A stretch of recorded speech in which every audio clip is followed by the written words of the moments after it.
Hello everyone, I'm Kevin Piland. Thank you for joining us. Now here's a good story today. In Bloomfield, New Mexico, a New Mexico man is suing Burger King after he says a manager attacked him for complaining about cold onion rings. KRQE-TV reports that the lawsuit filed in state district court states that Robert Diat was assaulted in June of 2013 when he told a manager at the fast food restaurant in the northwestern New Mexico city of Bloomfield about his cold order. The lawsuit claims that when Diap asked for a refund, manager Francisco Barrera lunged at him with a stun gun and switchblade. Court records show Barrera later pleaded no contest to aggravated assault. Ronald Adamson, an attorney for Barrera, did not immediately return a phone message from the Associated Press. A spokesman for Burger King also did not return an email. Some people just don't get it, that you don't fight with the customers, you don't argue with them. I'm not asking you to think that the customer is always right, but I am saying that you don't treat customers that way when they have a complaint to make, because a lot of times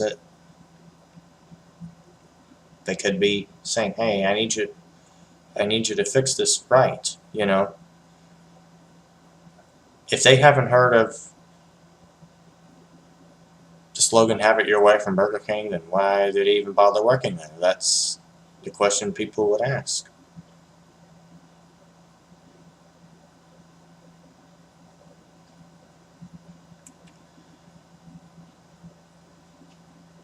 Now,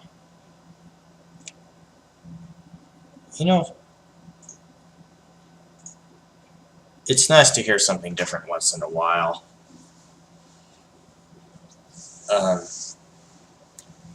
Like, for example,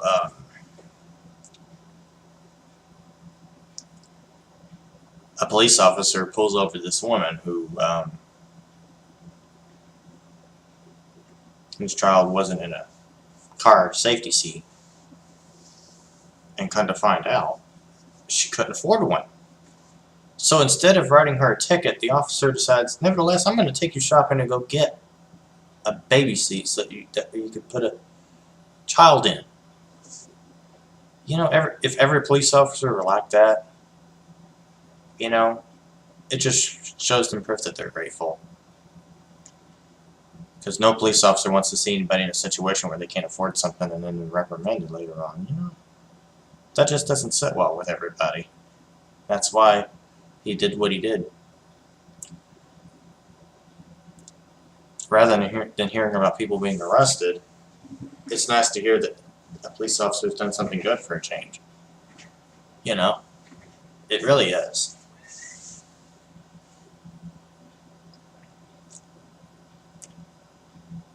Now, on my last show, I was talking about how Suddenlink had dropped the Viacom channels.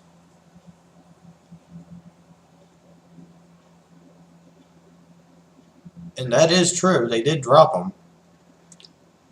I was doing research earlier today, and I found out that it wasn't just Suddenlink that dropped the Viacom channels. In fact, another cable company called Cable One had also dropped them previously for the similar dispute. Apparently, Viacom wants a 50% raise.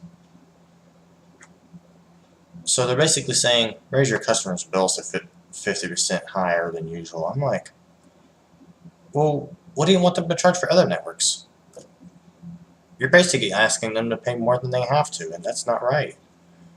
Because almost 30% of the people don't usually watch half the stuff that comes on them, if not anymore.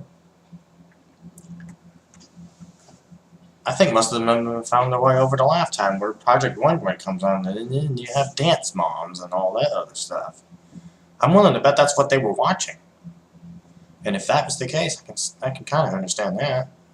Suddenlink doesn't want to charge for something that nobody wants to buy, because that's not how they do business. But the reality is, they've lost some of the customers within the past few weeks. I watched a news event where one woman stated that she had had enough and decided to switch to DirecTV, which I could kind of understand because DirecTV has made some changes that you won't lose signal when it rains.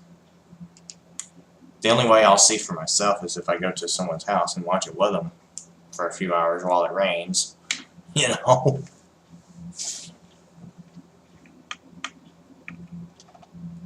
It just doesn't make sense that back then when you first ordered DirecTV you lost signal and all of a sudden now you're not. It's like they waited too long to finally make a change because not everybody's ordering because they'd rather have cable. It's not about whether you can afford it or not, it's about signal strength, you know. They want to watch a perfect picture.